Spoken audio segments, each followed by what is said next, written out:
that actually means for our struggle today. And so right now, again, my name is Taji. I'm one of the coordinators here at the People's Forum, and I'm going to pass it over to your moderator tonight, who is one of my colleagues and comrades, Saidi, who also works here at the People's Forum. So let's clap it up. All right. Good evening, everyone. Good evening, everyone. Amazing. I hope you are, I love that line, nice and warm here at the People's Forum, a home for the people, a home for revolutionary movements across the world. Like Taji said, my name is Saidi. I'm part of the education team here tonight, and I'm really, really excited to dive into our discussion today on Malcolm X's internationalism. So today we continue our commemoration of the centennial year of Malcolm X. Malcolm X was an organizer, a revolutionary, an internationalist, a man who was completely committed to the full and total liberation of all oppressed people, and a man who left us many lessons as we continue the fight for liberation today.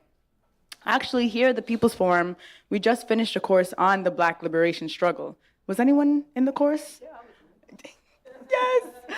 We'll get to that in a bit. In this course, we studied the resistance and the organization of Black people, from the powerful slave revolts that forced the end of the slave trade to the ground-shaking movements of the 60s and the 70s that led to widespread political and social transformation, to the anti-apartheid struggle in the 90s, and to the massive uprisings against police brutality in 2014 and 2020.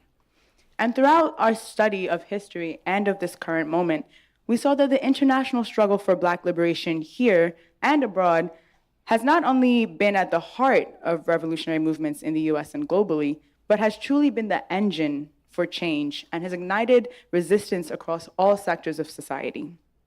Our study of the Black liberation struggle shows us also that this is a protracted struggle, that it will be a long struggle, that it will be filled with many ebbs and flows, and it will take many forms. But ultimately, the Black liberation struggle is an international struggle. It is a righteous struggle, and it's a struggle that requires all of us. We are also in the midst of another protracted struggle, a struggle for Palestinian liberation, which has politically activated millions of people across the US and has deepened our commitment to internationalism, making it undeniably clear that the fight for Palestinian liberation against Zionism and imperialism is deeply connected to the struggle for liberation of all oppressed people across the world, and especially here in the United States. So we gather here today to study Malcolm X's life, the legacy, his lessons, at a time also when the right wing is making a very clear assault on the historic gains of the Black liberation struggle and on the struggle, the solidarity movement for Palestine. But we're here to say that we are not lying down, that we're not staying home, and we're not just going to roll over. In fact, we're taking the lessons from the life and legacy of Malcolm X, who understood the necessity of organization, of courage, of discipline, of internationalism, of unity. And we're taking these lessons not just to honor and admire him, but to bring these lessons into our present-day struggle today. Because we don't study just for the sake of studying, right? Right? We study to take these lessons into our movement today. Because it's not just, we can't just say, oh, that was great what Malcolm X did. We have to take up the torch and continue the struggle forward. So that's what we're here to do. All right. So I'm really honored to introduce the amazing comrades that we have up on stage. First, to my left is Dr. Rosemary Mealy, who is a woman that wears many hats, an instructor and activist and educator, and also a student. As you saw, she was present in our Black liberation course, and if I might be our valedictorian. All right. Dr. Rosemary Mealy has been acknowledged for her long history of engaged community activism and contributions to artistic innovation, education, scholarly endeavors, and international human rights struggle. Like I said, she's a woman that wears many hats, and she's also an author of many books, but I'm going to highlight one today. Fidel and Malcolm X, Memories of Meeting. If you haven't checked out this book, I highly, highly encourage that you do. It is a book that I cite many times over. A question for anyone in the room. Has anyone been up to Harlem? Does anyone know the historic Hotel Teresa? So Dr. Mealy actually writes about this encounter from many different perspectives. So if you haven't, check out this book already. We have it at 1804 Books. And I'm also extremely honored to introduce Dr. Michael E. Sawyer, who has been recently recommended for promotion to full professor of African American literature and culture in the English department at the University of Pittsburgh. Congratulations. Where he's the director of graduate studies and the director of the graduate program in cultural studies. He also has published many books, including an Africana philosophy of temporality, and I'm also going to highlight one of his books here today, Black Minded, the Political Philosophy of Malcolm X. Once again, we are in for such a treat, and if you haven't read this book already, check it out at 1804 Books. So, I know we're tired of hearing me talk, so I'm really excited to pass it over to our guest today. I'll pass it over to you, Dr. Mealy.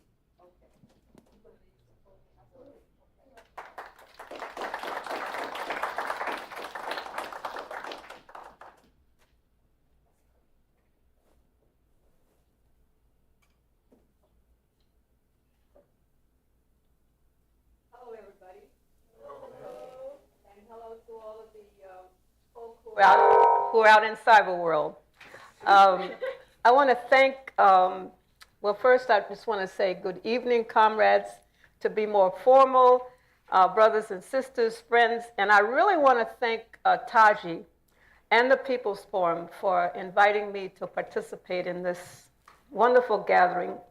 And I love the idea that the People's Forum is a part of the centennial that's not just taking place domestically, but globally, right? So you're now a part of that historic movement that's taking place this whole year, as a matter of fact. So as the conversation's already been said, we're going to talk about Malcolm's legacy as an internationalist. And you know, I'm really honored to be here, seriously, and I'll tell you a reason why.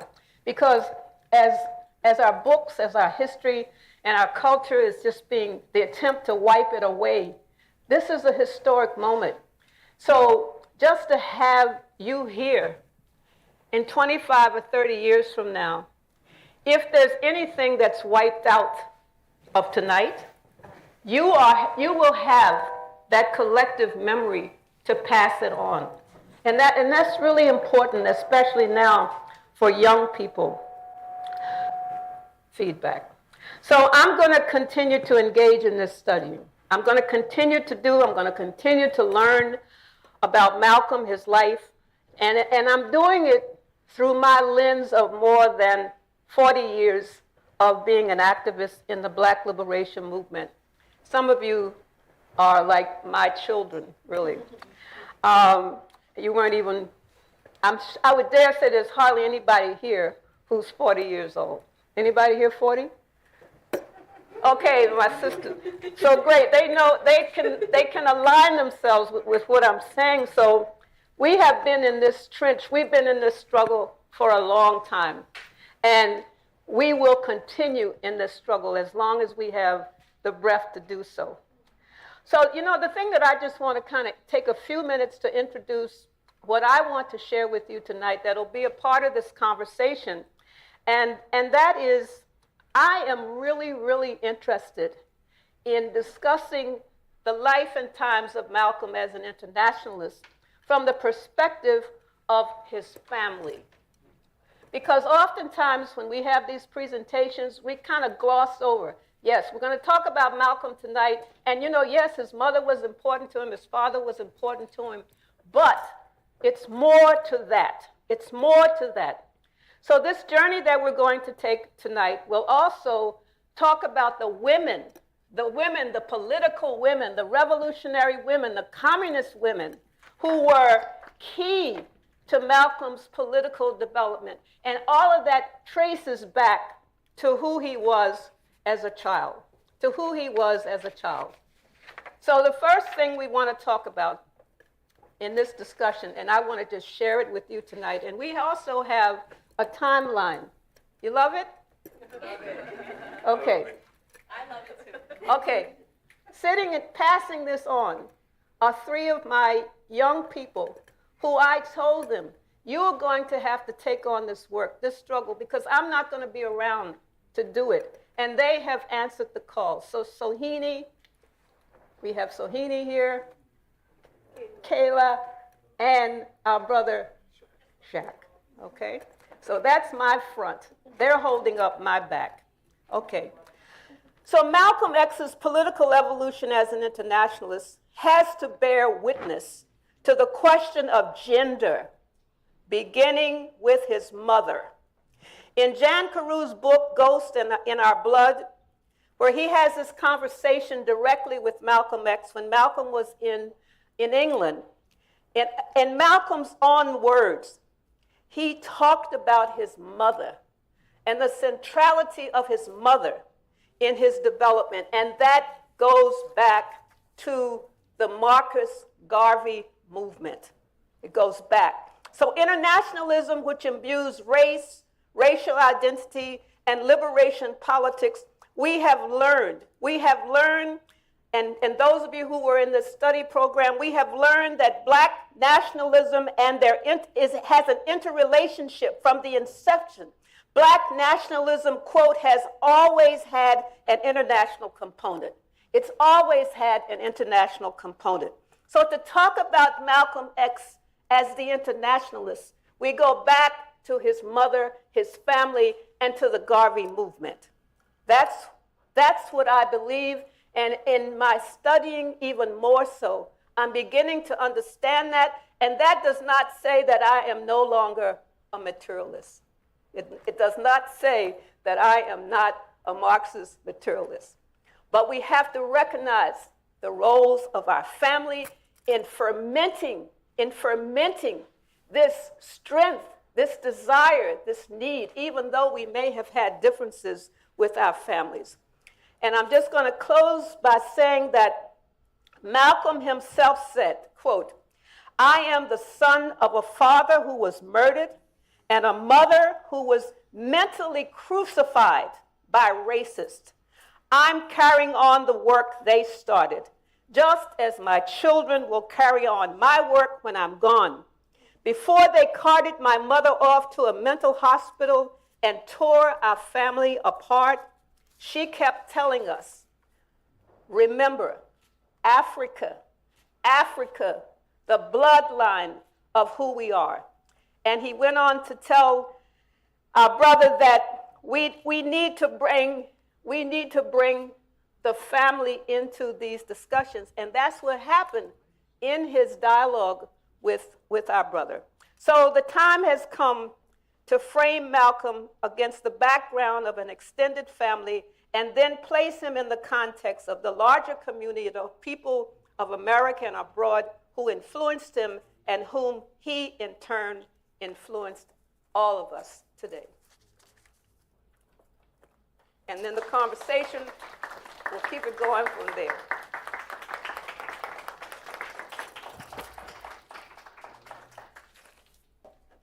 Thank you so much, Dr. Mealy. I'll pass it to you, Dr. Sawyer. Okay. No, first, it's such a pleasure to be here.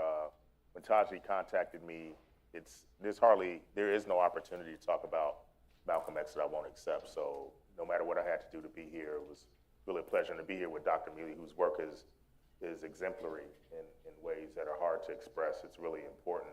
And I just want to place a couple of remarks before we get into the conversation and generally about how important this question of family is, right? Because, and I'm looking at it from the perspective of an intellectual family as well, right? Because that's exactly what you were saying about what happens with your course and how important assembling an intellectual genealogy is. And for me, I grew up in the 1970s in Chicago, and there was never any point in my life where Malcolm was not part of my intellectual genealogy.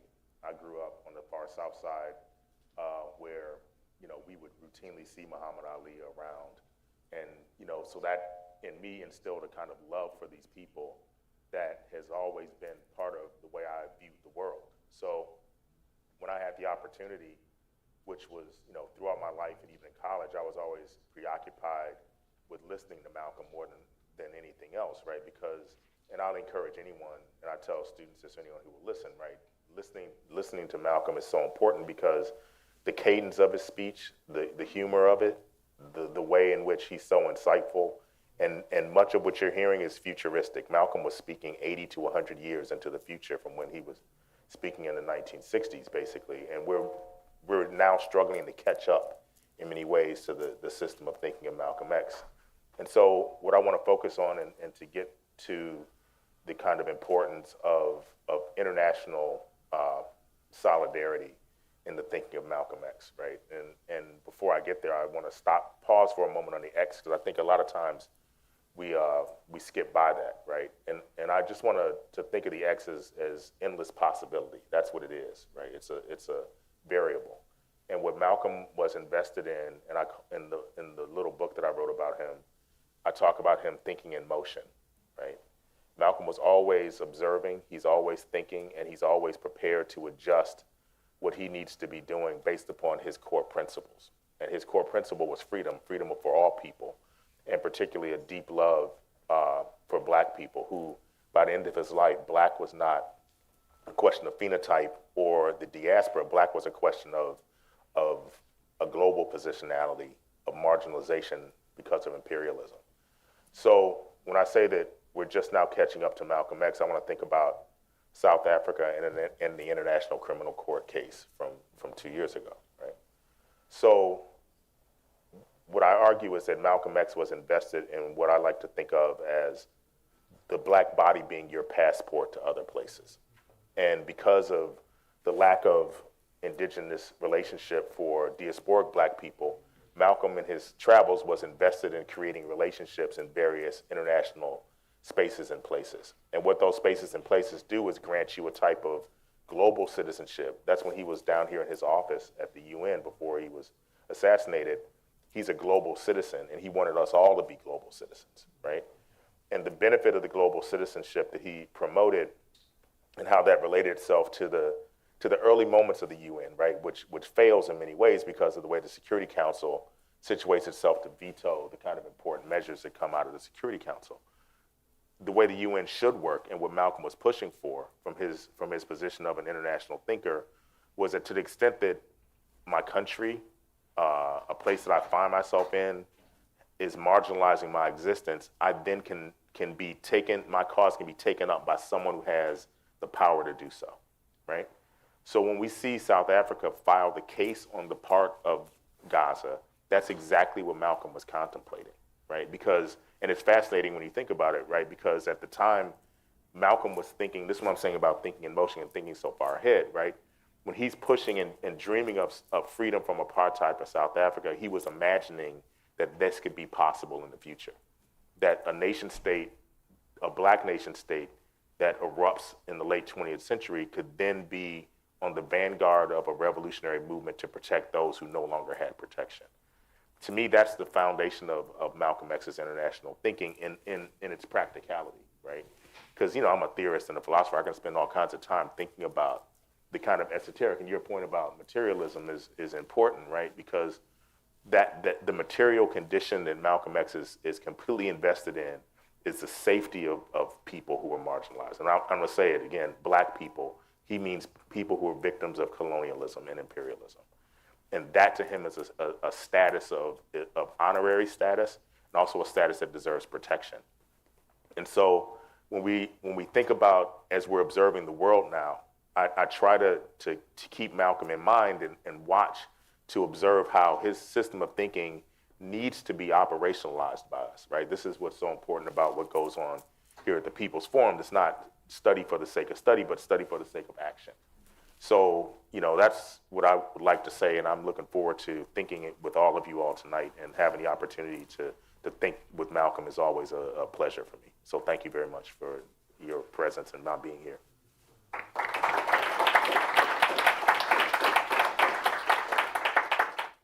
All right, that's good. Amazing. Thank you so much, Dr. Sawyer.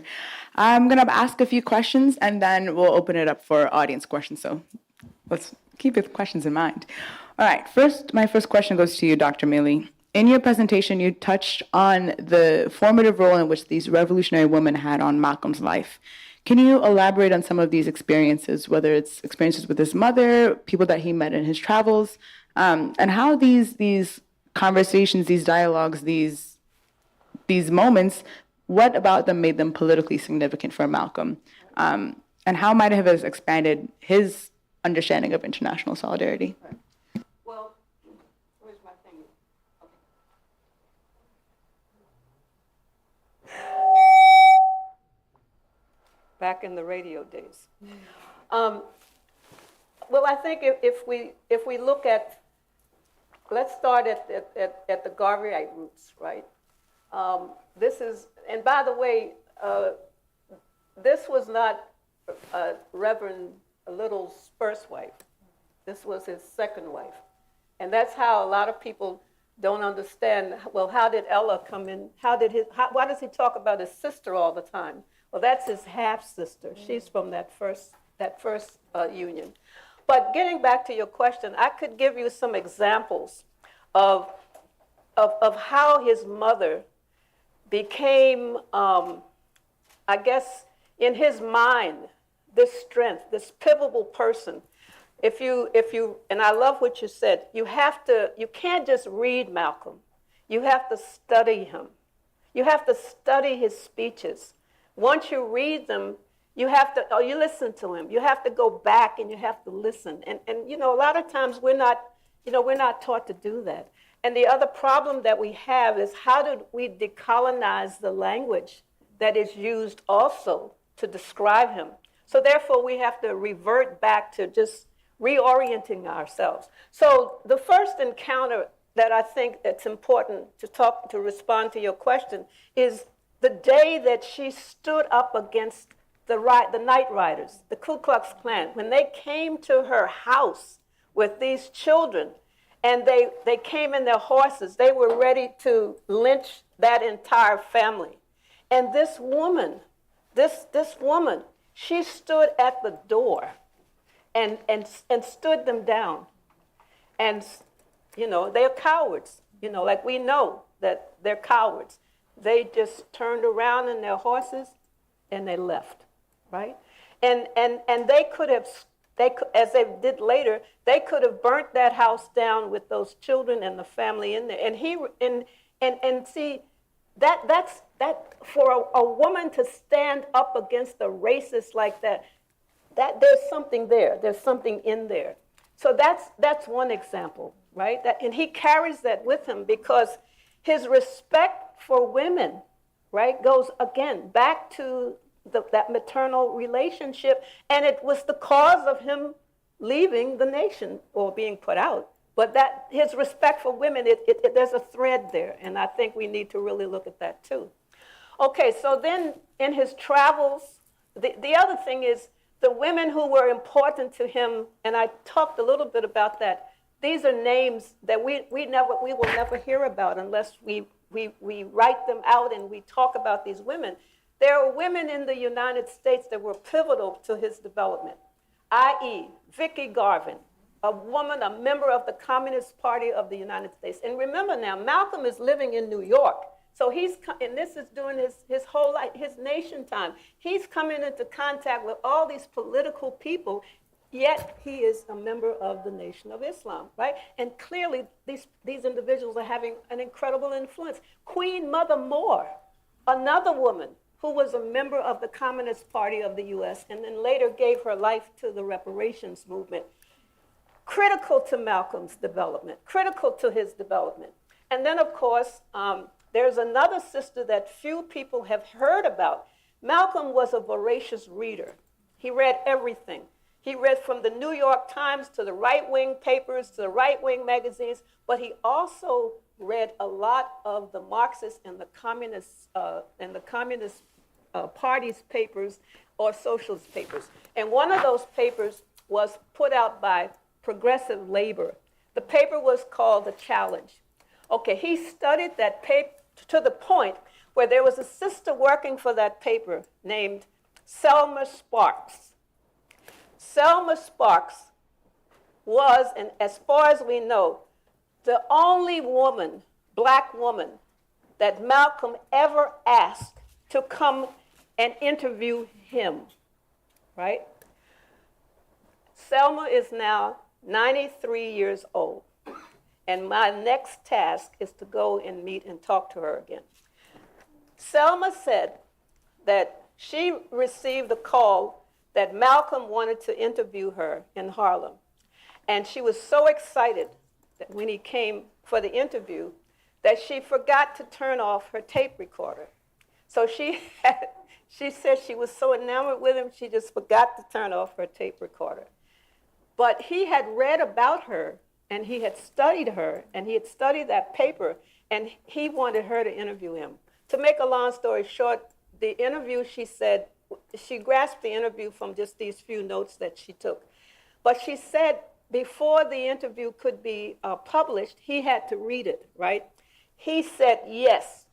She said it was the worst piece of journalism that she had ever written, right? I understand that her son comes here sometimes. Is he here tonight? No? Okay. If you're not here, your mother, you must interview your mother. You must get her story. You must get her history. So that's another woman, Selma Sparks. And I'm going to make sure that her name is memorialized and I'm going to write about Selma Sparks myself. Okay, so then he goes to Ghana, right? Because all the expats are in Ghana, right? He meets people like Vicky is there again, right? Also Maya Angelou, right? He meets her, Du Bois's wife, and Dr. Gerald Horne has just written a lot about her, and that's important. And the other person was Alice Wyndham. Okay, thank you. That's my team. I love them. So he meets these amazing women, you know, and by the way, these are the women when he was in Ghana that actually put together his itinerary, right? So he's meeting with them, and these are political women. And in his diaries, which are at the Schomburg, he lists the names of those women in his diary who've been critical.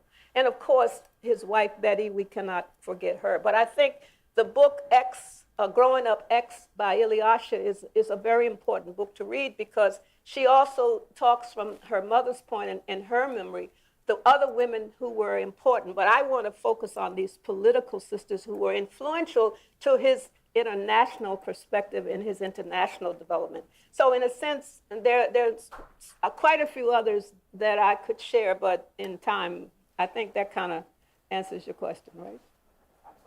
Absolutely.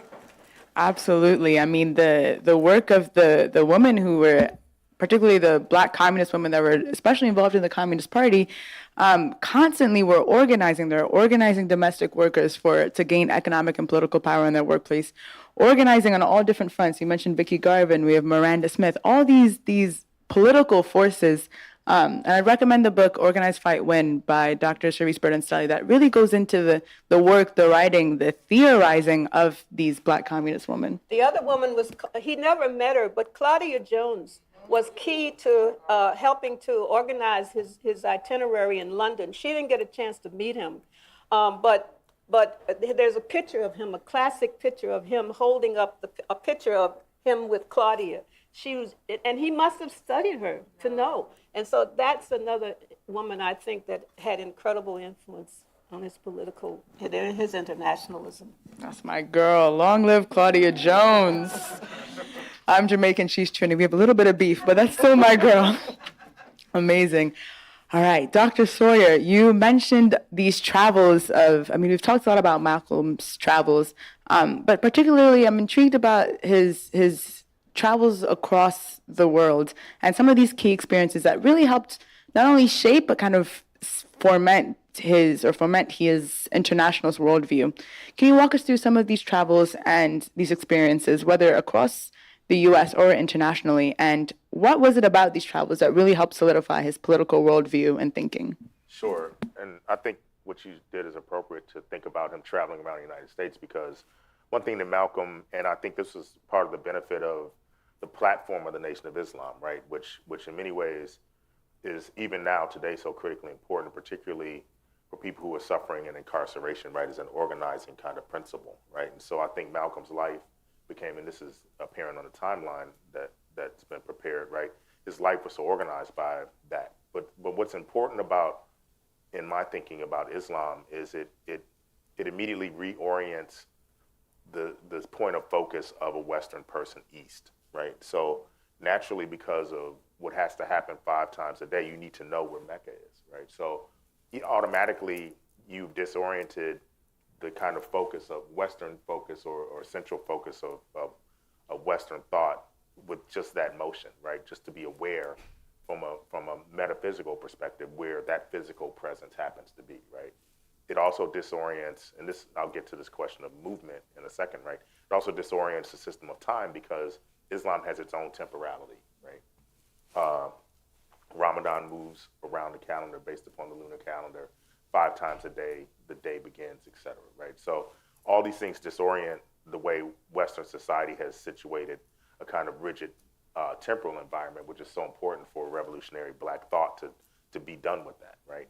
So Malcolm embraces that, then he's able to travel around the United States to then be able to embrace and learn from the variety of Black experiences that he's able to see in places, you know, where these mosques spring up, and he becomes that national spokesperson for what is beginning to be understood as an international type of movement, right? Naturally, the ambition of every Muslim is to experience the Hajj, right? So for him to actually be able to move across the world, and you know, the diaries are so important, right? Now, I was fortunate enough when they were being published, I pre-ordered it, so I got a copy before they stopped the distribution of them, right? So I'll make sure you get a copy of the one I have, right? Because it's so critical to read just how important that movement was for him, because there's a way in which I'm always focused on just the kind of almost latent international nature of Black people, period, right? Like a Black person in Detroit or Oakland or here is so invested in a larger kind of system of knowing, right? That goes beyond, you know, the kind of strict notions of what we learn in school or all kinds of things. Black people are tapped into each other. And Malcolm being able to travel and experience that and go see what's going on with the movements, the decolonial movements that were happening in Africa at the time, right? To actually be able to go to Cairo and see the pyramids, right? Because it's you know, we've all seen these things in pictures, right? But you got to imagine what it'd be like to actually see them in your eye, right? And what that does to expand an already expansive consciousness for him. So in my understanding of what that means to move through space like that is to free the Black body in ways that it had not felt that it had been freed, right? So what you were saying was so important about the focus of these Night Riders is to encircle and destroy, right? And for her to repel them in that way is in many ways the opening that Malcolm needed, right? So that gets instilled in him by his mother very early on. So then he takes that opening and pursues it and doesn't allow himself to be limited by the geographic structure of even the Nation of Islam, right? To go across the world and be able to experience that and learn so much from in being able to embrace Sunni Islam at that point, right? To understand what he needed to know differently about the way that religion functioned, then in my mind situates him immediately in the same type of system of fracturing Western senses of what's important geographically and what's important spatially and what's important from a perspective of time, right? Changes his perspective to necessarily global as opposed to looking from this space out. He's looking from a global space in at that point, right? And I think that, you know, is without a doubt, if you were to try to figure out what are these kind of thresholds of knowing for him, that situates him in being able to understand what these decolonial movements actually are about, right? To be able to see and be able to embrace outside of just, you know, hearing about it, but actually being able to talk to people who have been experiencing what was going on in Algiers or what was happening in Ghana, or what had happened with the Mau Mau in Kenya, or what, you know, was happening in Central Africa at the same time. And then to be able to think that through and combine it with what's happening in Southeast Asia and and Central America and the Caribbean, I think is without a doubt what solidifies his thinking, his already almost imagination about an international presence that becomes very real when he's able to actually travel in these spaces.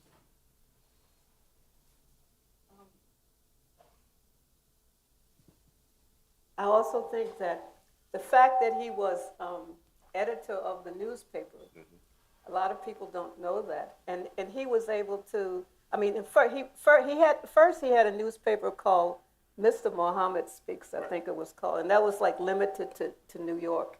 And then, of course, later on, when the Muhammad develops, he's able to pull together a cadre of journalists, and they write the international and the news component, and Mr. Muhammad deals with the more religious component. But his language expands, his language changes. He begins to talk about communism, bloodsuckers. His lexicon changes as he moves in these spaces because he's able to fully identify in a language that the international community is speaking to. And I think that's also another aspect of this movement and how he uses his space to expand on his knowledge. And he's still in the nation. And of course, as he continues to expand that, he becomes a threat. Right. Yeah? Yeah. Thank you both. My next question kind of builds off of this first question, some of the things that we pointed to. I think for one thing is very clear, right? Malcolm X was an organizer, right? He organized the people. He traveled across the U.S., meeting people, building mosques, and building with the people in the U.S. Throughout his political journey. And as you rightfully say, through his travels, he's able to see the variety of Black experiences, which I really loved.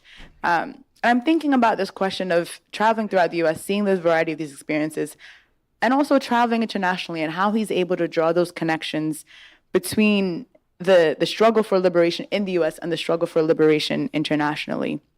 How have we seen him be able to draw these concrete connections to make it feel like, okay, what's going on in Algeria, what's going on in Ghana is not just over there, but it's inextricably connected to what's going on in here. And what impact did this connection have? How is he able to share it with the people that he's building with and that he's organizing with?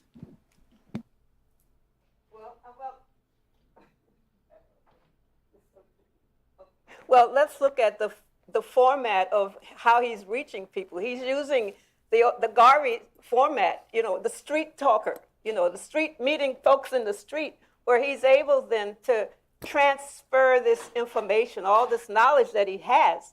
And then, of course, when he travels abroad, he's more conscripted in a sense to forums and colleges and universities, but it's the content of what he's taking. And I think, and what I'm beginning to understand is that he first tests at home before he goes abroad. And by what I mean by that, when he's meeting with people, like when he goes to the Audubon, we're moving kind of fast forward, when he goes to the Audubon, he's having a meeting with Jesse Gray, for example, who was an incredible housing organizer in Harlem. And this is after he comes back from one of his international speeches.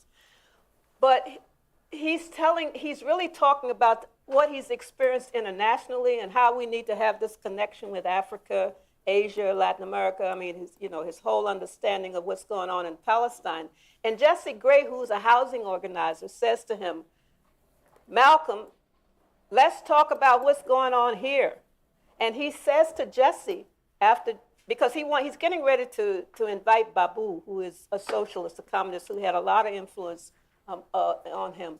He's saying, you cannot talk about what's going on here unless you link it to what's happening internationally. So he's telling people here at home, we have to make these connections, and I think that that's so important because oftentimes we want to isolate out, and we used to hear it. Why should we be concerned about what's going on over there when we have to deal with here? But Malcolm teaches us that there is this global connection, but first he has to educate people in this country, and I think that is so important, and that's something that I really like to do in my own organizing. That's a skill that we learn in our own organizing, that you cannot talk about Cuba unless you find some way to link that to healthcare in the U.S. or the disparities here. I mean, just break it down like that, So. No, this is really important thinking. I think that the term that's so important here is the colony, right? Mm-hmm. What Malcolm understands is that, and this becomes Black Panther orthodoxy, right? That black people in this country are colonial subjects, and the colony is exactly what the lexicon that says the inner city is actually saying the colony.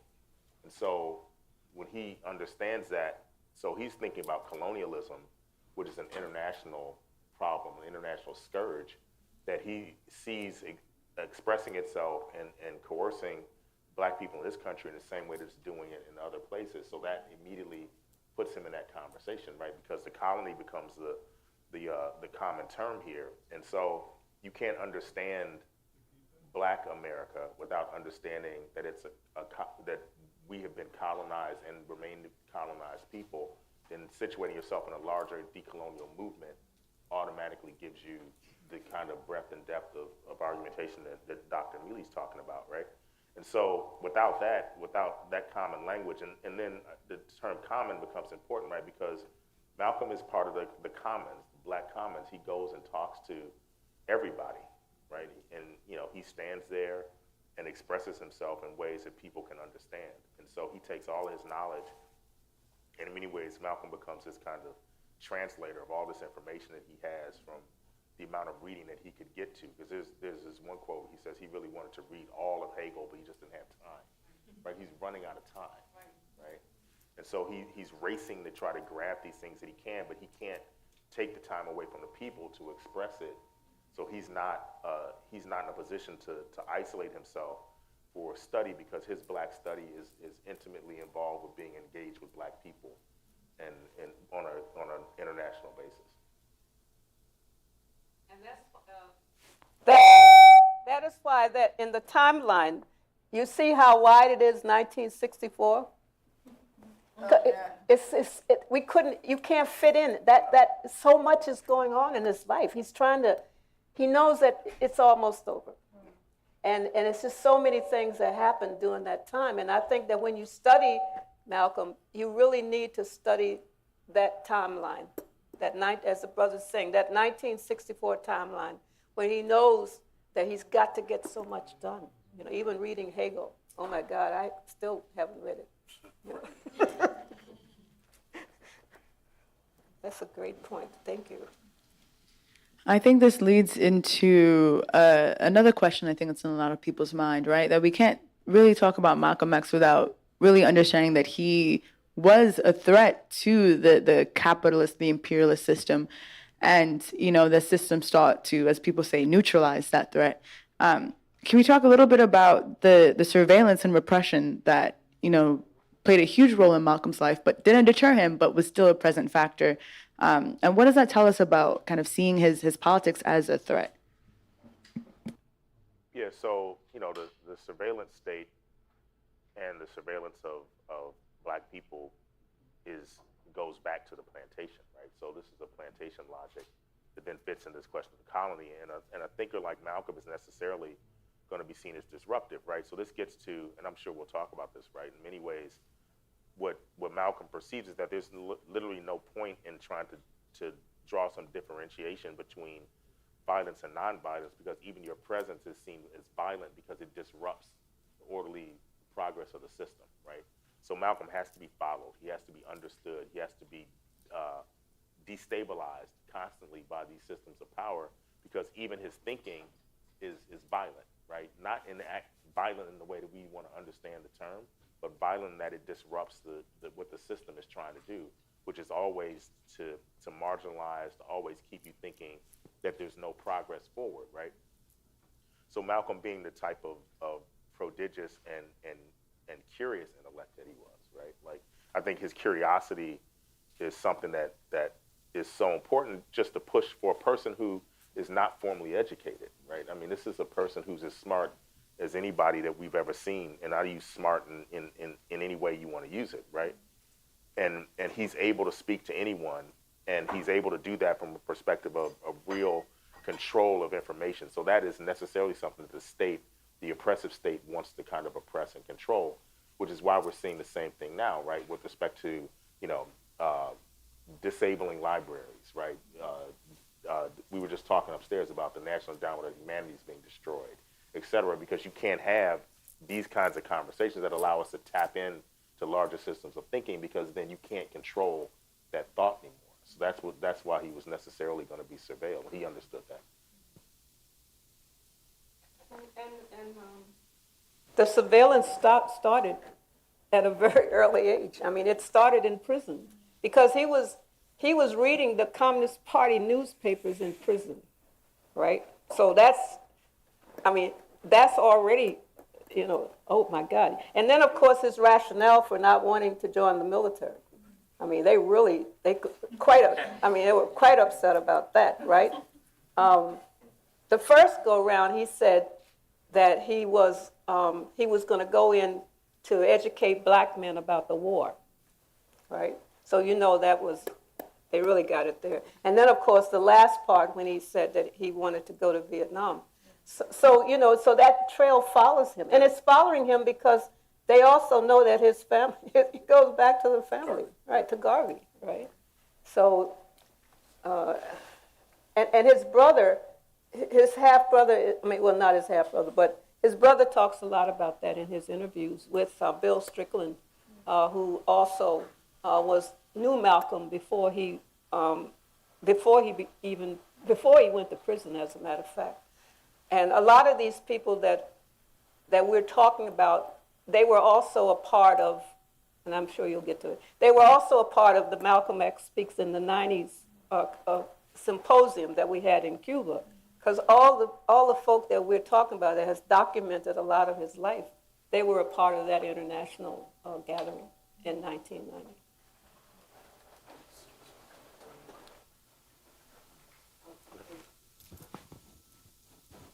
Well, he doesn't seem to be having a problem.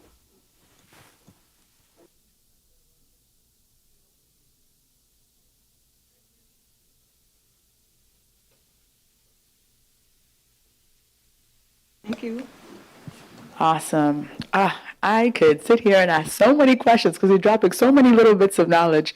But I also do want to leave some time for all of us to engage in the conversation together. But my last question is, I think truly in the span of like 45 minutes somehow, we've really been able to paint a comprehensive, image of Malcolm's life and his political moments and his development. And I want to bring it to today. Right. So looking at today's moments, what lessons can we take from Malcolm X's life and his experiences? I'm thinking about what you had shared earlier, Dr. Sawyer, about his thinking in motion, and also your reflections, Dr. Mealy, on his experimentation and the way he was able to test things out as he was organizing with his people.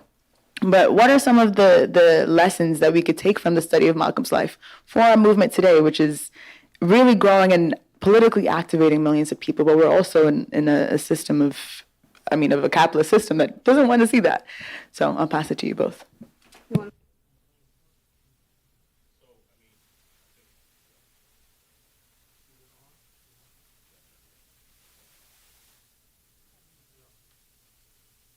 It'll probably spring on in a second. I think that, the most important thing for me from Malcolm is his ethics, right? His ethic. Malcolm is a profoundly ethical person, and I mean that from a perspective of he never wavered. Once he established what his core principles were, he was able to kind of stick with them, right? There's an ethic that I think any revolutionary movement obviously reaches points where it becomes even confused about itself. And if you're distracted and don't have a core ethic, then it loses its way, right? You don't have to think much too carefully about the French Revolution to see that, right? Where they lost track of the ethic. The last thing, and then I'll pass it to Dr. Mealy, is I just loved like the imagery you have, because the one of him smiling, right, is his sense of humor, because you got to laugh through some of the stuff, right? It's like it's so heavy at some point. And Malcolm was always, and this is Sonia Sanchez says this when she met him in front of the Teresa Hotel, right? He was just aura of just, and it wasn't just the kind of heavy Malcolm. It was like this person it can find joy in places, right? So it's an ethic of activism and also joy and the beauty of the people that you care about, I think is what I would think are most important things.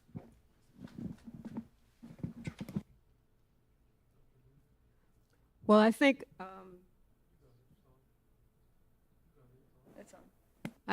a couple of things. We have in our timeline a heading, Malcolm X, Class Struggle Meets Gender. And Because a lot of times when we as political people, revolutionaries, Marxists, or whatever, we think about class struggle in the context of point of production, work, labor, but we need to add other dimensions, the question of gender, race, and all of that's inclusive. And I'm not saying we shouldn't think like that. But I think, and I raise this because I'm always reminded of him reaching out across race lines, especially his relationship to Yuri Kochiyama, Japanese-American sister who had been committed to her family to a concentration camp. But yet they had this incredible relationship because she introduced him to survivors of Hiroshima. And that also expanded his international perspective, right? Would he have been able to do that before? I don't know, but that was critical to him, and that's reaching out. And she used to have, and I would go there. Yuri used to have these meetings in her apartment on 126th Street in the housing project, where we would go, and hundreds of people would be in this housing project. I never went there the time that Malcolm was there, but other times when other people were there. And that's the sister who you see cradling his head at his assassination, but just reaching out there. Also, his being open and quite upfront about his issues around Zionism, right? That's something we should read that. That's something we can clear. And his position on Zionism then allowed many of the Black academics, including Strickland, my husband Sam Anderson, they lost their positions at universities because they came out with position in the New York Times denouncing Zionism. And this is in the 70s, right? But they learned that from Malcolm. So how he reached across, right? Him calling racism what it was, you know? And a lot of people didn't feel comfortable about that. Like the reason why they're removing books and our history and our culture from the classrooms because white folks don't feel comfortable. You know, we don't feel comfortable about race, about being slaughtered and hung and what we've taken it and we've learned from it, right? So he was clear about all of that in all the audiences that he spoke to. And I think that that's something right now that we need more than ever, more than ever. When that brother was expelled, the brother from Cameroon was expelled from Cornell University, he should have been up front center with our raising the question of Muhammad's, the Palestinian brother, you know, linking those struggles, not in the end, but naturally and organically being a part of. And Malcolm taught us that. And that is something that this particular period that we really need to take seriously, because we cannot win this. We cannot win this alone. We cannot win it alone, and we shouldn't even think that we can. So I think that's something that we can use now. We should not try to duplicate what was going on then, because the material conditions have changed, but there are lessons that we can learn from Malcolm. My last point, my next door neighbor, John, and Angie knows him, served time in jail, street brother. When he heard I was coming here tonight, he was just sending me clips of Malcolm X. He said, you got to put this in your talk. You got to put that. But that's like speaking to the people in the street, which is what Malcolm did. He organized from the bottom up, and he criticized those at the top who were letting us down and spooking on us. So we have to call out. We got to call them out. We have to call them out. And if we don't do that, then we have, in a sense, we have betrayed Malcolm.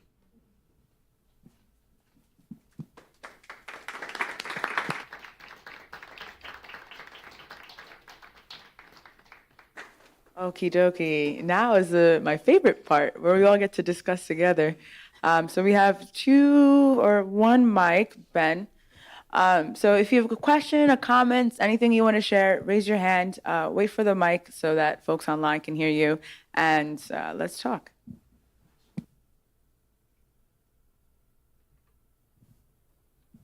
Hi, I'm Kayla. Thank you guys so much for engaging us, teaching us in the discussion. I have a question about what you said, Mr. Sawyer, about like operationalizing what both of you guys are talking about, right? Operationalizing his teachings so that they match today. The point that you brought up about like Malcolm's teaching or like idea that if our country is oppressing us, another state should be able to like take up our cause. I wonder like how you think that idea might, like adapt to today. And you said also like our Blackness being a passport, right? So there's like this, like bi-directional, like relationship. I wonder what that would look like today. Like you said, for instance, like South Africa took up the case for Gaza with, like the ICJ. But I think we also saw how in ways, like when the US and Israel totally ignore, like their rulings and stuff, that might not be the final answer. So I wonder, like, if you have any further thoughts on what that might look like and whether you have certain countries in mind, like Cuba, Burkina Faso, like countries who are showing themselves to be in resistance, like how you think, that idea might look and play out today.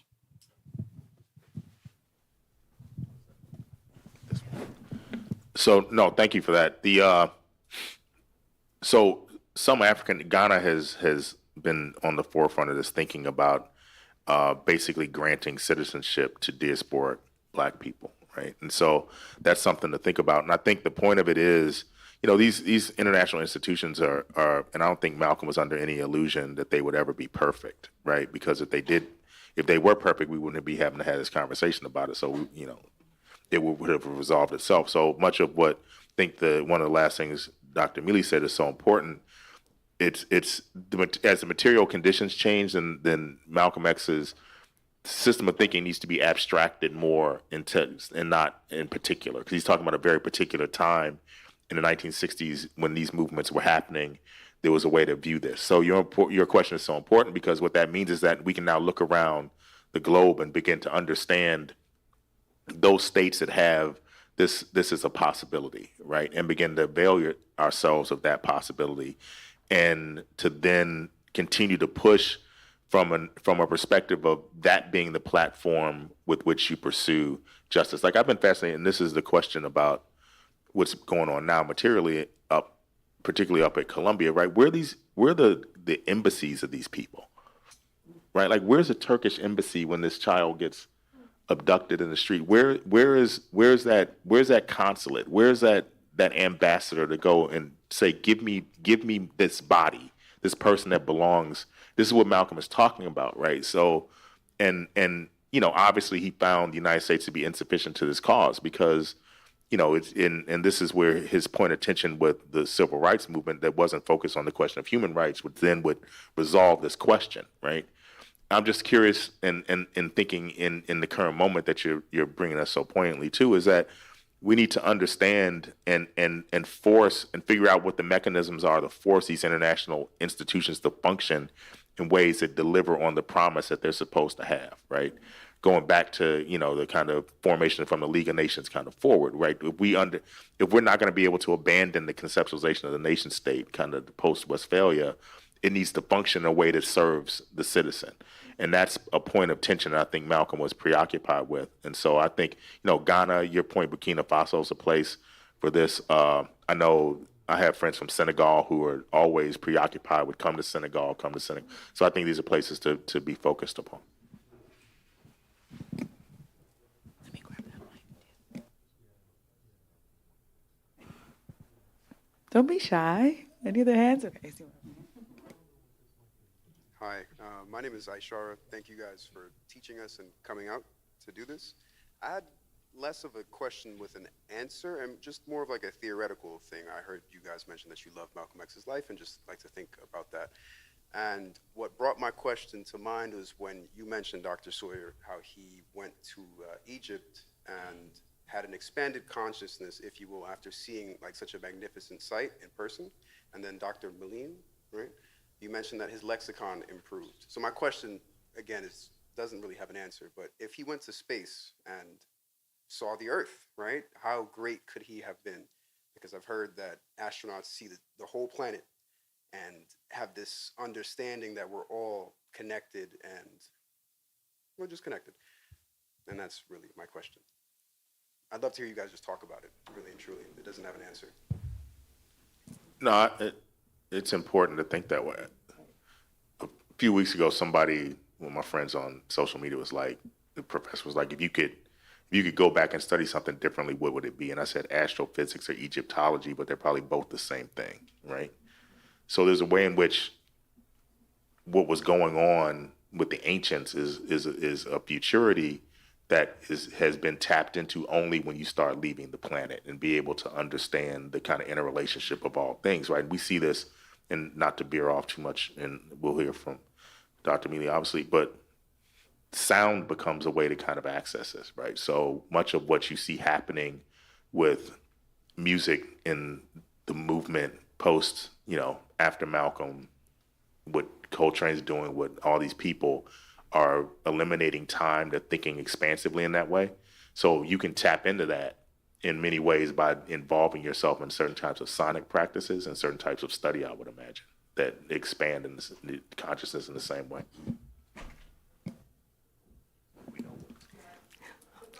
I love your question, but I don't plan to go up with Elon to Mars. But this goes back again to the family. They call Malcolm's mother a mystic, right? They say she was a mystic, right?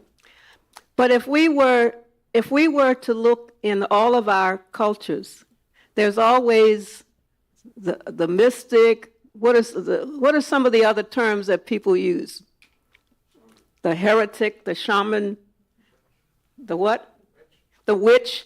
Yeah, they murdered the black women in Salem, right? Okay, so those are expressions of communication, right? And do we dismiss those expressions of communication?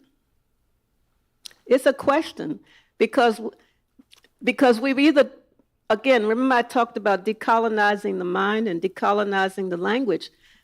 Those are things that we really need to really think about.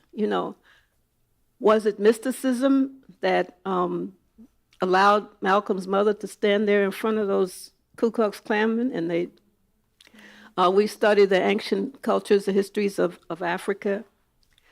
We look at the religions that people have embraced, Voodoo, Santeria, Candomblé. Sometimes as political people, we dismiss those things. And I'm saying that, and it's not, and if you don't dismiss them, you're a heretic, in a sense. So you're talking about the possibility of standing there and looking at the future from space. It could be a reality, not just in the mind, but in reality. We don't know. And that's the broader question. What happens when you die? Right? There are all kinds of fantasies about that we've been taught what's going to happen. I don't know what's up above the sky. Songs have been made for that. What's beyond the blue, So those are things that I think are good to think about and to question. Now, whether Malcolm did that or not, I don't know. I don't know. I don't know if I really want to know, to be honest with you. I'm more interested in knowing what he was thinking and what he was doing down here on Earth to cause him to be tracked by the FBI. Why was he so dangerous, right? So it's good to think that way, let it grow, and maybe you might be the person that 50 years from now we'll come back in another state and you'll be able to answer the question for us.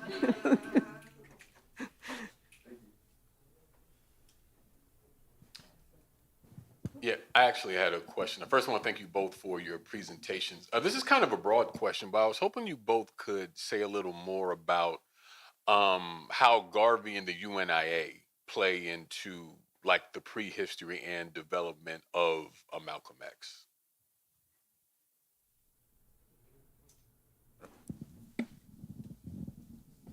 Yeah, it's hard to even express just how important Garvey was, right?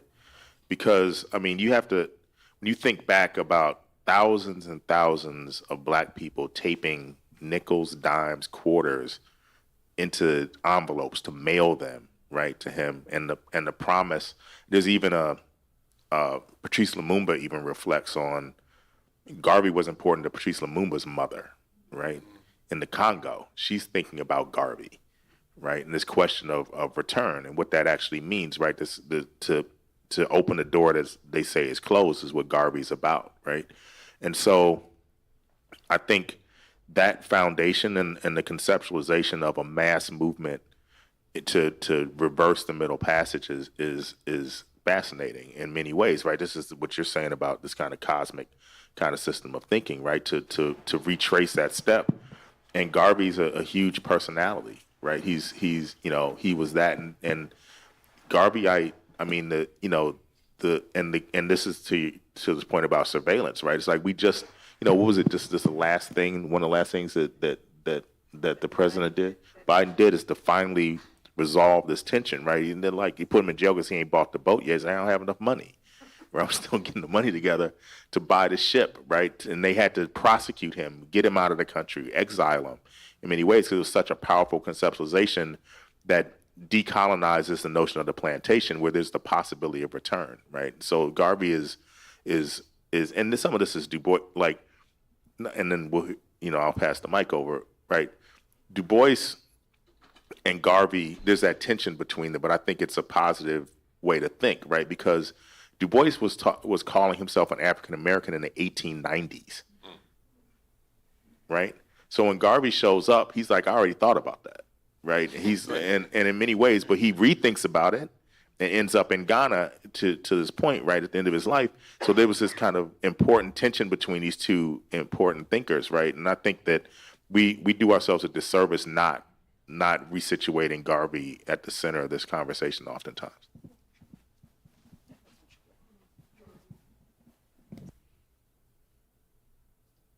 Thank you. I know we're giving the sound man a fit over here, but thank you for your answer, brother, your question, brother.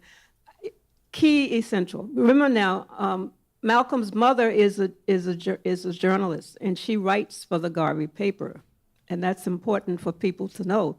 Plus, she speaks French, she speaks Spanish very well, and so just her being in that space, right? Incredible influences again. Incredible influences again. And of course, the Garvey movement, had it been able to continue because of what the U.S. government did, like many of those Garveyites went into the Nation of Islam. Right. And a lot of that's something else that we need to think about and study. And then, of course, when many of them left the Nation of Islam, where did they go? They followed Malcolm into that critical organization that he was building, that was founded on what he saw when he went to Africa, So that's what we mean about studying Malcolm as opposed to just reading it, So I don't know if you want more, and you probably know more about it than we do, but given our time, that would be my response to your question. Thank you. I appreciate it. I think the question you've asked is along the same lines that I'm curious about. If you can speak more about the relationship, in talking to you, Rosemary, you talk a lot about, right, the roots of the family, but then, in creating this timeline, we see 1964 is so active, and that the threat of his internationalist praxis was growing. And he returns and starts the OAAU. And I'm curious, right, what is the relationship of, we look back to family, to the Garvey movement, to then his creation of the OAAU later at the end of his life? Yeah, I mean, I think it's exactly what you said it is, right? It's like that's the model that he's pursuing, right? And I think what's important about Malcolm's system of thinking is that he's able to see the utility of the different instruments that are in front of him, right? Language, the Garvey movement, what he understands about the foundations of the Garvey movement. So a good way to think about it, the way I like to think about this is Malcolm, think of it like a shipwreck, right? So he takes a system of thinking and he pushes it to the point that it wrecks itself, and then he holds on to that last thing. So the thing from the Garvey movement that he holds on to is this question of mass organizing across diasporic and international blackness, right? That's a foundation. That's not just Garvey, right? That's you go back to Dessalines and the notion of what was going on with the Constitution in what becomes Haiti, right? This notion of an international organization that you can aspire to be part of, that your status, it grants you a particular type of status, that is a continuum. And so he holds on to that. Garvey knows it, and he keeps pushing that forward. So that's what the OAAU is exactly about, I would imagine. Just a piece of history. The person who is teaching Malcolm most about the Garvey movement is actually Carlos Cook, who's a Dominican, Black Dominican. So there's that thread, and I think that's another way, going back to your question, how open he was to learning from others outside of his quote unquote family back. Well, his mother's from the Caribbean, and his father's from the South. So there's that amalgamation and two different kinds of worlds. But his openness to learn from and to listen is, I think, is important to really stress here, and then he's able to put all of those thoughts together and then take them further. And that becomes even more of a threat. And he knew during that period, that last period, that, there was he knew he was going to die, He had committed an incredible sacrilege, so to speak. And, but the question was, he didn't allow that to stop him. It's just like those of us I was a member of the Black Panther Party, right? And we knew, we didn't know if we were going to live from one day to the next, right? But because you believed in what you were doing, life became, getting back to your question, life became, you existed because you wanted to serve the people and you wanted to do the right thing, right? So even if you had children, that's another story.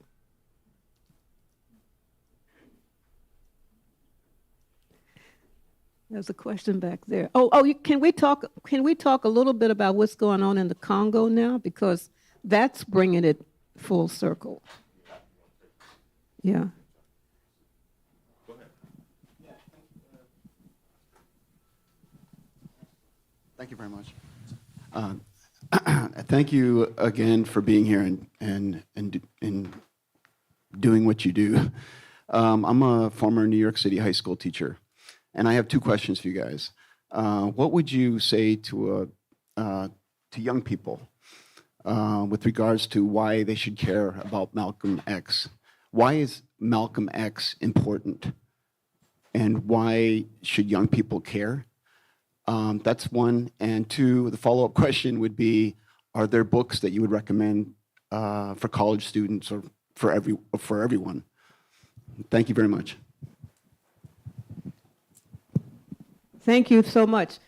Tomorrow morning at 9 o'clock, I have to be a keynote speaker at Kings County Community College to a group of young people on Malcolm, and it's a leadership training group, right? It's going to be 500 young people. And I've been really thinking about what am I going to say to those 500 young people. So tonight when I get home, I'm going to pull some of Malcolm X's speeches to young people.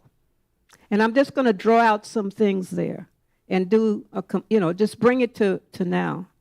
I think that as teachers, we have that responsibility. And the fact, this is a good period because this is the centennial. So that gives us a cover, right, to talk about Malcolm because he's on the Regents, right? So that gives us a cover. We have to use, what did Kim Il-sung says, use what you got to get, Juche, use what you got to get what you need, right? So that answers one of your questions. I have a couple of books that I think would be really good for college level, and it's easy to read, and college students don't like to read a lot, right? And one is, and of course your book now that we know about it, I don't have it here, but one is called From Civil Rights to Black Liberation. It's Malcolm X and the Organization of Afro-American Unity by Professor Bill Sells. This is indispensable. This is a very good, it's easy to read. It gives you the origins and a lot of the kinds of things that we're talking about here tonight. And then the other book that I find to be really interesting is a book called Ghosts in Our Blood with Malcolm X in Africa, England, and the Caribbean by Jan Carew. This is an amazing little book here. This book is from 64, when Malcolm, for 3 days, met with Jan, and they had a conversation, and that conversation is in here, and it covers so many things that we read in the speeches, but it's just a really, you like this book? Yeah. So this is one that I would recommend. And then where did Malcolm get a lot of his theoretical and understanding about socialist practices when he observed the liberation fighters and what have you? Why was he so engaged and understood that? And that is this book by A.M. Babu, African Socialism or Socialist Africa. I find this to be a very important book also. It's written very simplistically, and college students could definitely go through this, but try to get the book, not the AI. Have you been looking? This AI thing is just really effing things up because they're pulling stuff out and it's not real, and it's using, again, the colonizers' language to interpret, and you really got to be careful. You have to rewrite stuff all over again, and so just the same way I would refuse my students, they cannot use Wikipedia. They can't use it. It's out. We have to set some standards in in technology and around education. What is useful, what to look out for, and because this is a critical period of disinformation to the point that if you read some of the stuff about Malcolm, you would wonder, well, who are they talking about? Not the Malcolm we are talking about. So I know you must be a great teacher. I've seen you before, and I'm sure and I just encourage you to stay in there.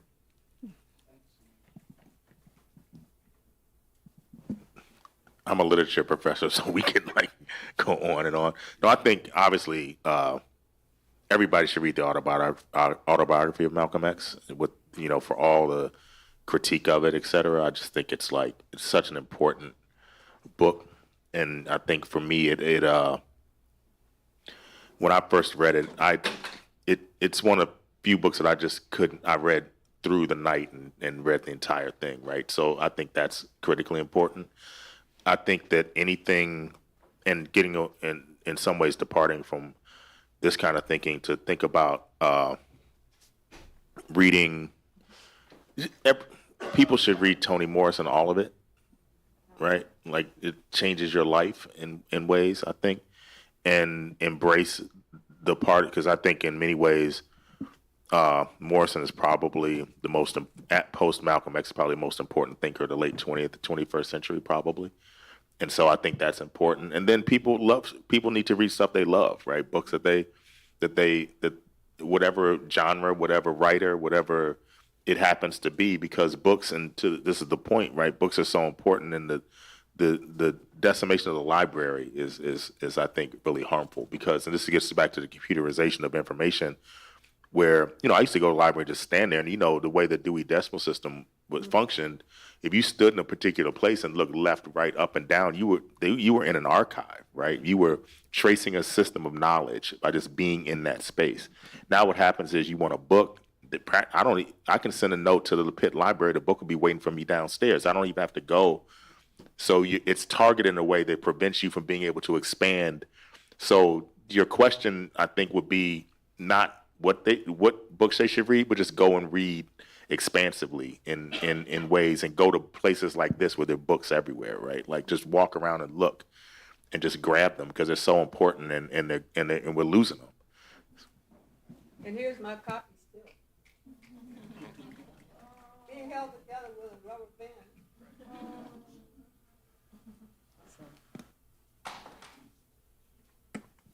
Hi, I just want to thank you both again for this amazing talk and presentation. And my question is, well, in the 1977 poem, Malcolm Remembered, Amiri Baraka said, "When they killed you, they left a double vacuum. No Communist Party, no national leadership." Now, we know Malcolm X wasn't a communist, but I'm wondering, how can we situate Malcolm X in the international struggle of the working class, and how should we think of revolutionary leadership? Yeah, it's so important to read Capital, right? And I'm thinking of early on, right? The book, whatever, it's like 700-800 pages long, right? Early on like page 100 and something, right? Marx says that, like, to understand Capital, there's all these things that are going on in the background that create a particular type of social environment. Then he says, I don't have time to deal with all of them, so just use this as a cipher, right? And what happens is Marxism, as it expresses itself as a movement, forgets what Marx told them, that you have to study the particular circumstances that you're in order to create a particular type of Marxist movement. So when Baraka says that he's not a communist, I think what he's saying is that Malcolm was still elaborating the system that he needed to understand to place a particular type of socialist sensibility in a particular type of political context, political, social, economic, and intellectual context, right? And what Baraka is saying is, and Adolf Reed set this up at the Theater Harlem stage last year at the Black Arts Movement celebration. He said, we have Black study because of Malcolm's assassination. It required it, right? To fill this vacuum that he's talking about. So I've always read that poem as not so much as a lamentation as an actual call to action to say that we need to study now because we lost this person who had studied for us, right? You got to pick that up and keep it moving in a particular way. So that's what I think is one of Baraka's most important interventions, is that line in that poem. And I think it's also important to know what Malcolm said when he was asked if he was a Marxist, right? Carew asked him that question. You want me to read what his answer? Okay. It took them 2 days to get him to answer, right? But he says, I'm a Muslim and a revolutionary, and I'm learning more and more about political theories as the months go by. The only Marxist group in America that offered me a platform was the Socialist Workers' Party. I respect them, and they respect me. The communists have nixed me because he was in agreement with Johnson running for president. So he says, but I respect him. He says, and I continue, he says, and they've gone out of the way to attack me. That is, with the exception of the Cuban communists. If a mixture of nationalism and Marxism makes the Cuban fight the way they do and make the Vietnamese stand up so resolutely to the might of America and its European and other lapdogs, then there must be something to it.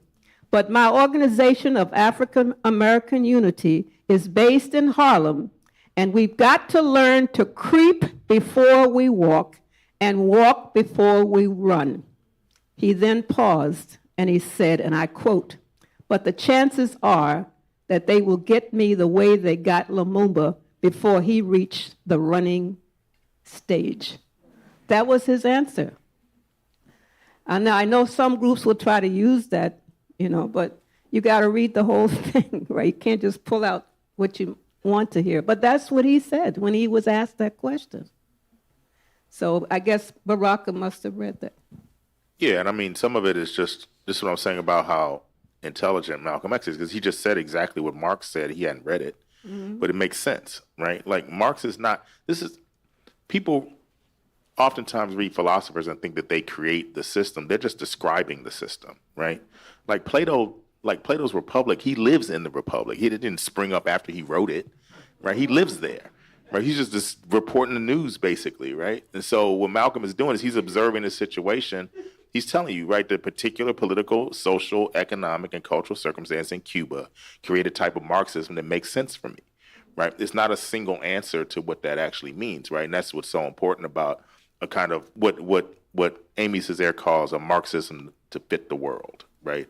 When Césaire resigned, you can read Césaire's resignation letter from the Communist Party, right? He says this, right? He's like, because they were scandalized by what happened in Hungary, right? Where you can see the fractures in it, right? And so these resignation letters become really important when these kind of revolutionary thinkers are pushing on a single representation of what Marxism actually means.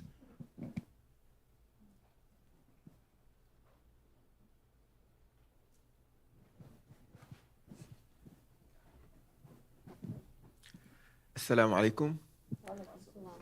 My name is Nabil. I'm an activist of my country, Mauritania, and very popular.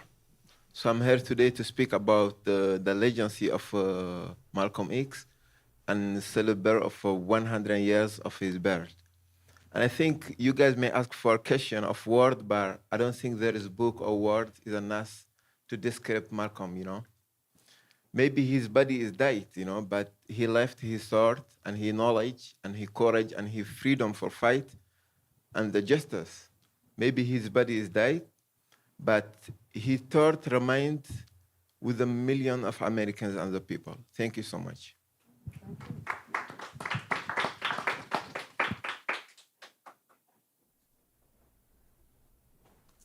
Appreciate you.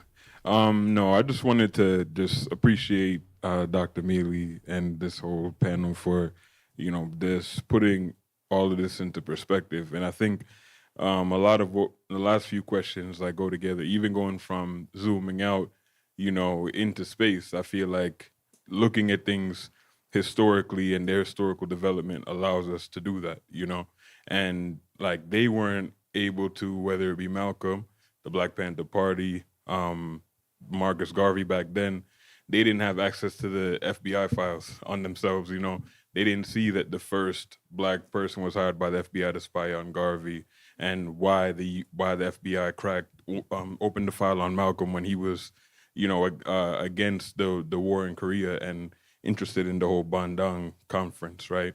I think having those examples helps us to now in this period zoom out and see all that's going on and look at the long history of resistance, of crisis in capitalism, of resistance by the people, and what historically has worked. People talk about internationalism, which has always been a part of the Black liberation struggle, but also, I think tying the things together across the struggles, and you can see it throughout the history actually, the split in quote unquote progressivism. When it comes to real international solidarity versus like what's spoken, you see it in the NAACP versus the UNIA.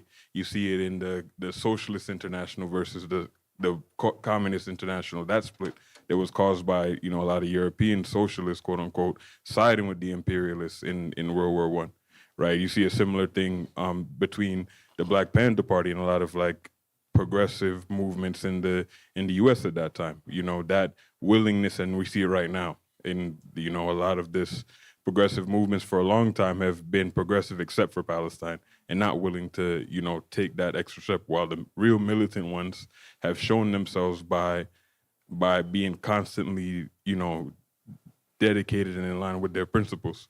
And I think all of that is a lesson for us to definitely take heed of and learn from moving forward, because we have a lot of good examples, That's what I got. Thank you.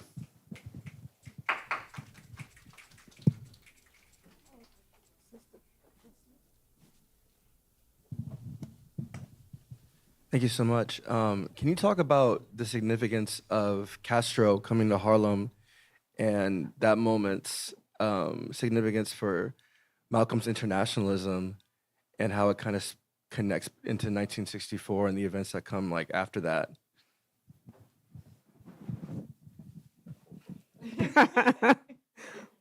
Well, we have a book on that. You know, a lot of people think, unfortunately, that when Malcolm met Fidel on September 19, 1960, that was Malcolm's entree into internationalism, right? But that's not true. That is definitely not true.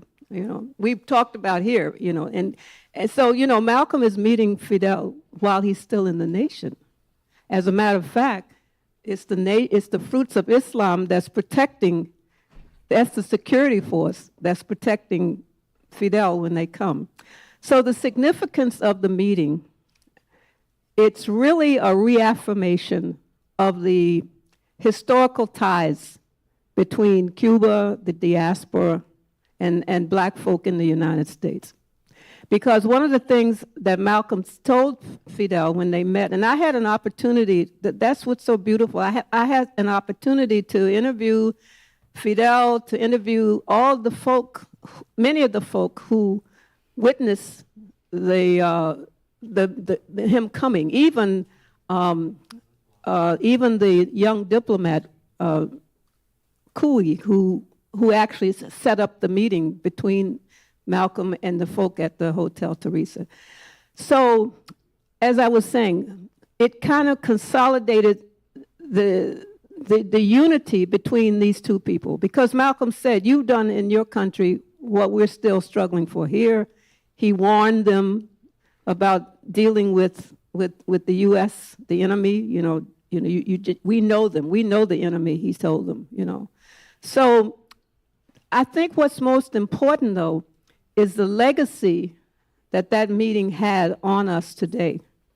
You know, if you recall, there's when the Cubans went to Africa, you know, we were able to create the slogan, when Africa called, Cuba answered.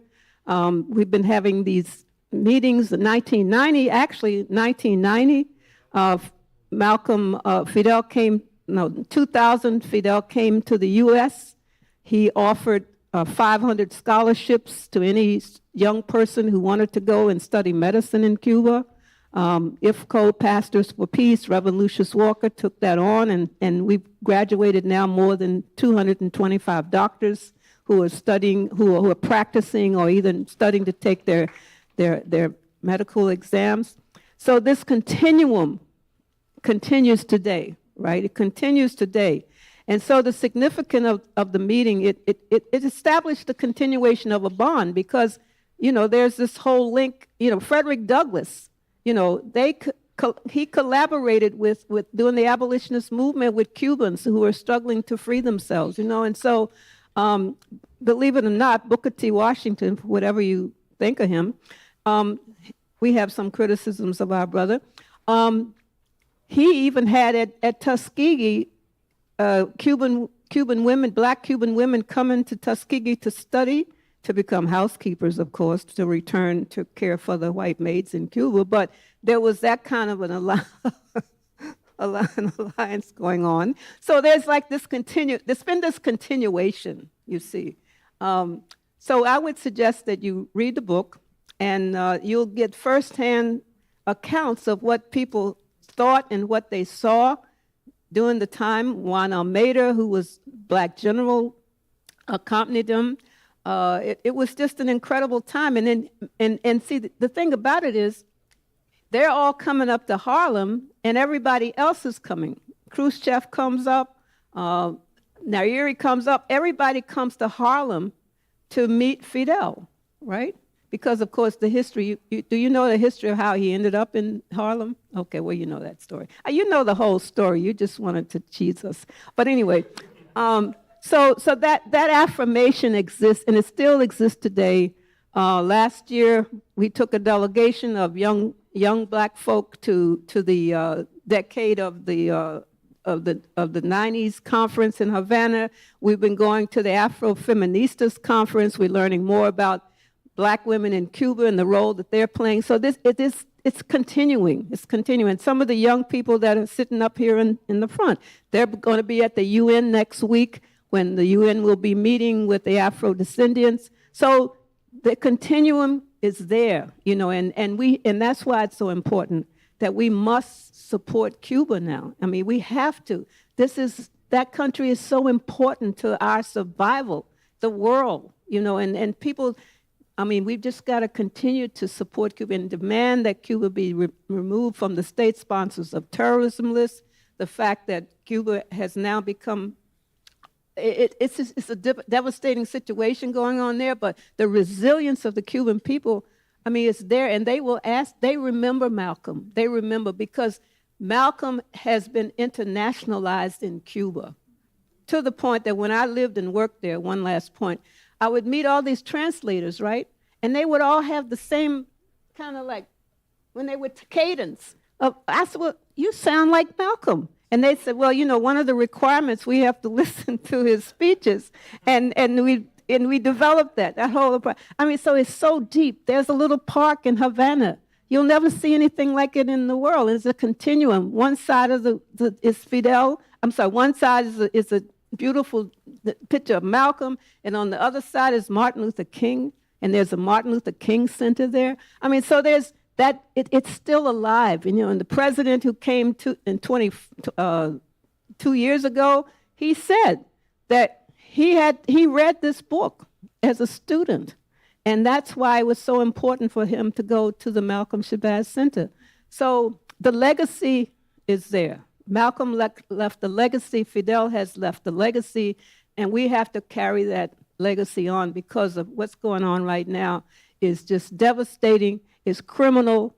The international community has said that the blockade should be lifted, but we know now it's just getting even more difficult, and that's why we have to, you all going to May Day. I understand that thousands of folks are going to be going for May Day. I encourage everybody to go to May Day because now we have to show that solidarity. Wear some Malcolm T-shirts, and just, the symbols are important, and so carry it on. As Asata said, we have to carry it on, right?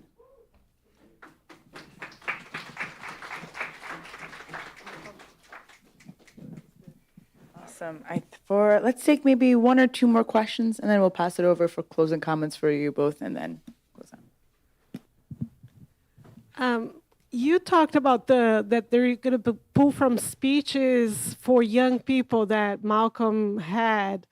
And in that vein, talking a little bit about decolonization, but also the idea that decolonizing is also just undoing what the colonizers did. I think about a movement in Brazil. I'm from Brazil, and the indigenous women have always done that for thousands of years, but now they are uniting throughout the country, doing a project called Reforesting Minds. And I think about Malcolm when I think about that project, because I think his speeches did bring that, right? This idea, especially for young people, to not just undo something, but reseed, like put the seeds of something new. So if you could talk about that a little bit, both of you. Thank you for the speeches, the talks, and thank you, Sadie, for such great questions.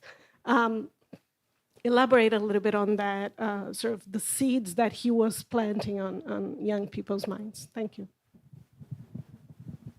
Yeah, I mean, I think, and this is back to the question about what people should be reading. So decolonizing canons, right?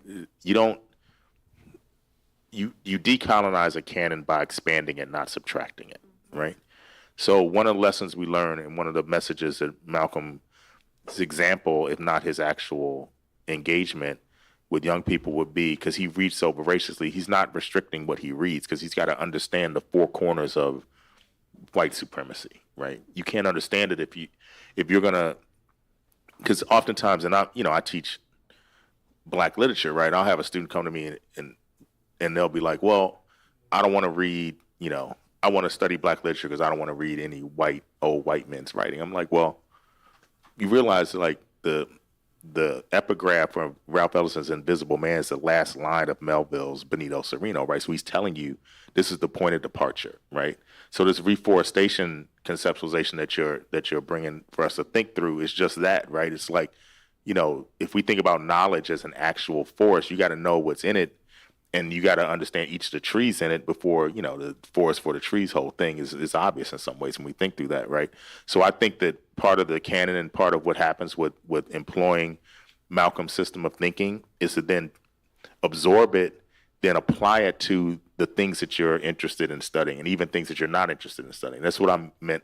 That's what Malcolm meant when he said, and that's why I took that term black-minded from the book, because that's a system of cognition and consciousness, which means I can observe information and be able to have it become applicable to a decolonizing system, even if it's a system of colonized thought, right? Because I can take what I need from it, and that may be just to be able to understand how it functions in order to disrupt it, right? Because you can't really understand how to disrupt a machine unless you understand how the machine works, right? And so part of what I try to emphasize, and this is in the spirit of Malcolm X's kind of curiosity and voracious reading practice, is just that, right? Read everything that you can get your hands on, and then go back and read the stuff again that you thought you'd read, and you'll find out that there's stuff in it that you understand differently through that practice. And that includes listening to Malcolm again. Every time I listen to him, I hear something different. Every time. And I've listened to, you know, The Battle of the Bullet probably 400 times, right, since I was a kid, right? One way or the other, right? It's like, you know, I had a record, I had a tape, I had a CD, I have heard it, right? And so, but you hear something new every time. So I think that's just as a practice.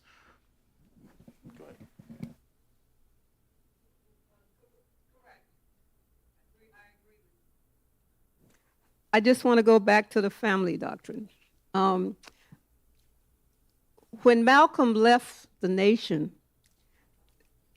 he admitted that it kind of freed him up from the doctrine.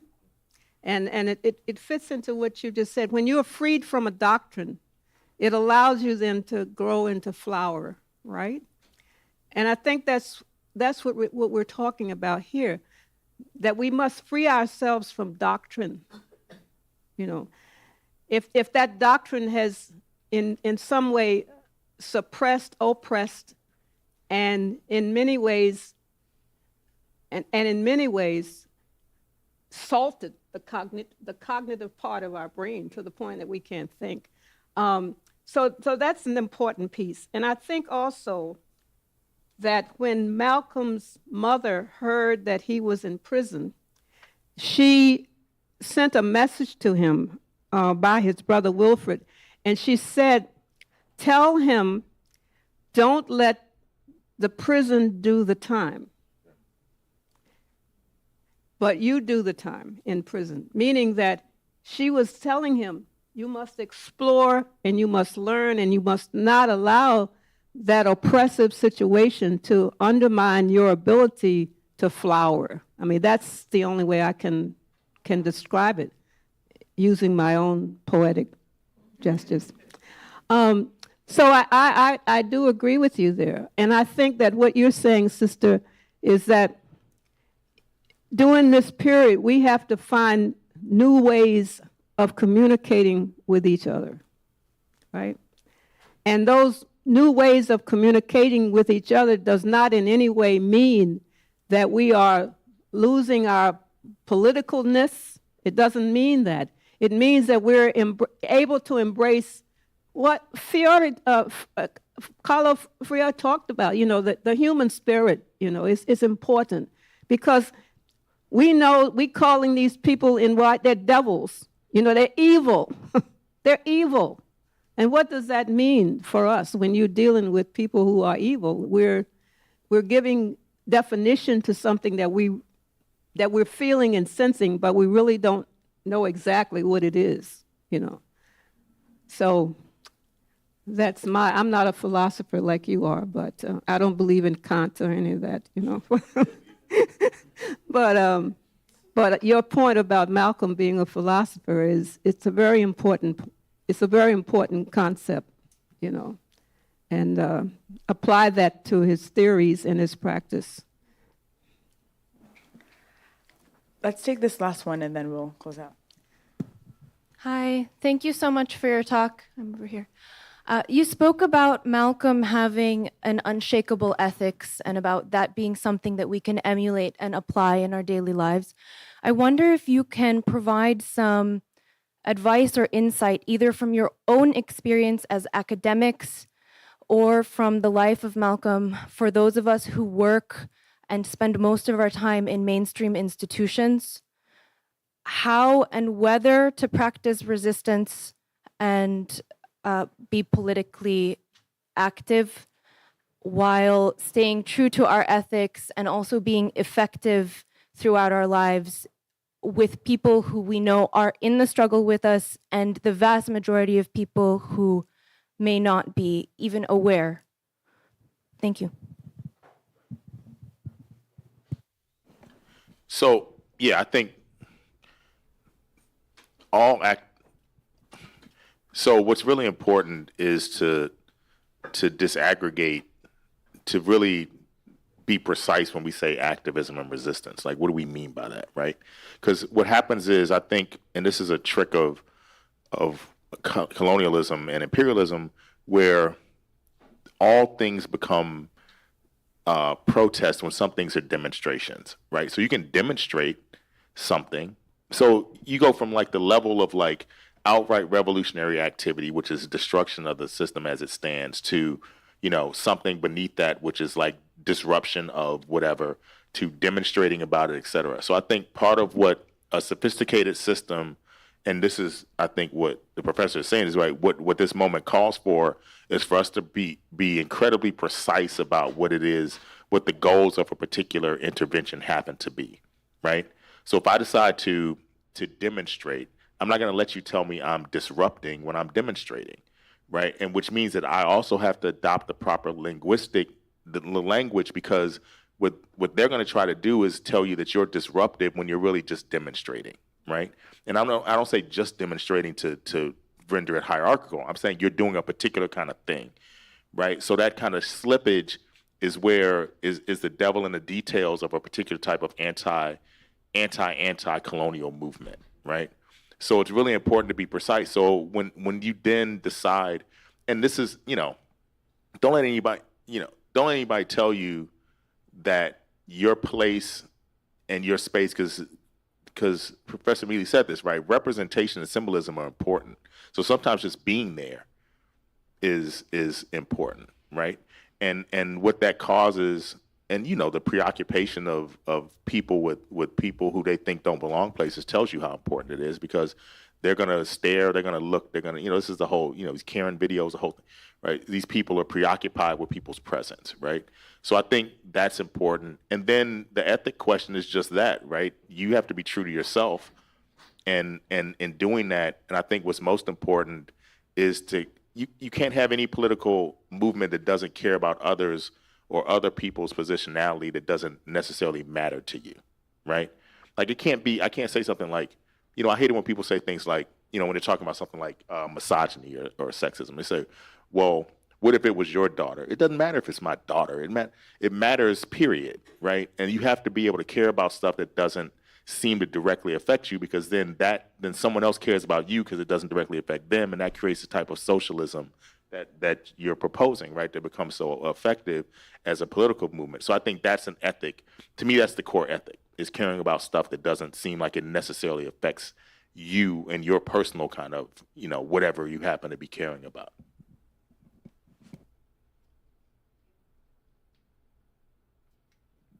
Yeah, ethics is true to yourself. That's and being willing to take risk if you believe in what you're doing. I think that's important. And as someone who's trained in the law, I think that we need to also look at how the state defines what you do and who you are, right? And if I've been reading a lot of the case law on recent folks who are being arrested because of your activity in denouncing Zionism. And well, the first thing that fascists do is they use the law to define what is supposed to be real, you know, and And I think we have to be really careful because we can't be entrapped by their redefinition of the ethic, right? And so I mean, I'm just really concerned about seeing how they are defining what these crimes are. You know, forget about the Constitution, but just in general, the definitions, you know, that no longer disorderly conduct, but opposition to U.S. policy. Yes, yeah, aid in comforting terrorists. I mean, it's just amazing for me to watch this, but yet we still need to use what's left of that form to try to kind of give us some time to figure out how we can move beyond what they're defining, you know. So, but just your questions for me have also forcing me to think a lot about what you're saying, and that's what learning, that's what this give and take is really about.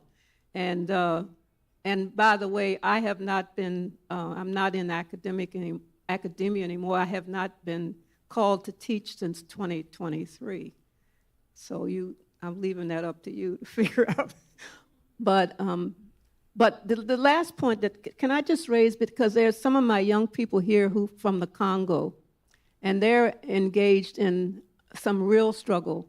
And Malcolm talked about that. You know, I guess everybody has seen soundtrack to a coup d'etat, right? If you haven't seen it, you really need to see it, because it just parallels a lot of what Malcolm was talking about in his rage, you know, at what was going on there, and of course, with the murder of Lumumba. But we're seeing the same thing going on now, right? And so that's another area of the world that we really need to be paying more attention to. I'll pass it to you both now if you have any closing comments. I just love all of you. And thank you for coming tonight. You know, you could be someplace else. And I would just like to thank my core team. Would you stand, please? Here they are. Suhini, right? And these young folks are carrying on the work that I'm trying to really develop even more. And I hope that everybody else who's in here, you're doing something to carry on this work that we have to do. So thank you for coming. And thanks for inviting us.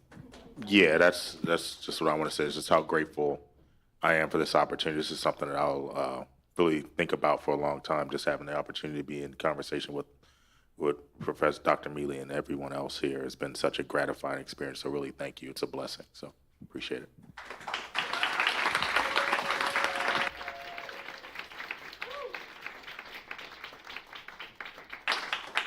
Thank you all so much for joining us tonight. This was a really nourishing conversation. As we shared earlier, this is a year, the centennial of Malcolm X, and we'll be continuing to have a bunch of other events throughout this year, other discussions, other tours, all these other things, to really spend the time getting to really study Malcolm on his own terms. As he said, many people try to prescribe him as a communist, socialist, et cetera, but in his own words, he said he's a Muslim and he's a revolutionary. He's also a revolutionary that leaves us with many lessons. One, to know your enemy, as Professor Sawyer said, that we can't fight something if we don't know how it works, right? So we have to study our enemy. And even more importantly, we have to know our friends. As Dr. Mealy said, we can't do it alone. Two, to really have a vision for the future. We can continue to be anti this, but if we have to put forward proposals. And Malcolm had a very clear proposal, guided by his internationalism, guided by his experiences, guided by all of this, of what the future would look like and what we need to get there. And there's so many other lessons that we'll continue to study throughout this year, and I'm really excited for this. Thank you so much, Dr. Michael Sawyer and Dr. Rosemary Mealy, for joining us, and thank you all, and we'll see you again soon.